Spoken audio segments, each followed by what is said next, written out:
সাম্প্রতিক সময়ে একটি সংবাদ খুব বিশেষভাবে নজর কেড়েছে যে রাজশাহী সহ বাংলাদেশের বিভিন্ন স্থানে কোভিড-19 অর্থাৎ করোনা রোগীর সংখ্যা আবার নতুন করে বাড়ছে।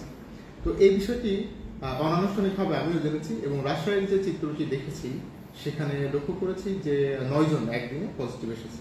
আসলে বিষয়টি নিয়ে এখনই আমরা আতঙ্কিত না হই বা আতঙ্কিত হওয়ার পর্যায়ে আসলে যাইনি। কারণ হলো বিষয়টি যদি জনস্বাস্থ্যের দিক থেকে দেখা যায়, কোভিড-19 কিন্তু এখনই পৃথিবী থেকে চলে যায়নি এবং এটি বিরাজমান একটি রোগ এবং এটি বিশেষজ্ঞরা মতামত দিয়েছেন যে রোগটি থাকবে, বিভিন্নভাবে হয়তো এটি পরিবর্তিত হবে, সংক্রমণের হারটা কমে আসবে।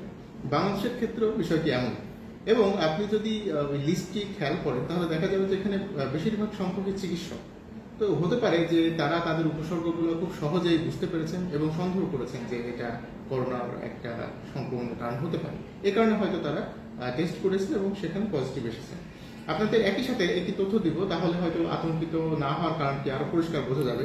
সেটি হলো গত 1 মাসে রাজশাহী মেডিকেল কলেজ হাসপাতালে কেবলমাত্র একজনই করোনা পজিটিভ রোগী ভর্তি ছিলেন এবং সাম্প্রতিক সময় উনি কিন্তু সুস্থ হয়ে বাড়ি ফিরে গেছেন। তাই আমরা বলছি যে করোনা পজিটিভ যদি হয়ও বা নতুন করে যদি সংক্রমণটা আমরা দেখাও দেয়, সেক্ষেত্রে এখনই আতঙ্কিত হওয়ার প্রয়োজন নেই, বরং আমরা স্বাস্থ্যবিধি মেনে চলি। সাধারণ সর্দি, জ্বর, কাশি বা শ্বাসকষ্টজনিত উপসর্গ হলে আমরা চিকিৎসকের শরণাপন্ন হই এবং আমরা কোভিড-19 যে বিপর্যয়ের সময়টা বা প্রাদুর্ভাবের যে সময়টির কথা আপনি বললেন, সেই সময়টিতে যে স্বাস্থ্যবিধি মেনেছিলাম সেটি যেন আমরা আবার একটু মেনে চলার চেষ্টা করি, তাহলে হয়তো আমরা এই করোনাটিকে মোকাবেলা করতে পারবো।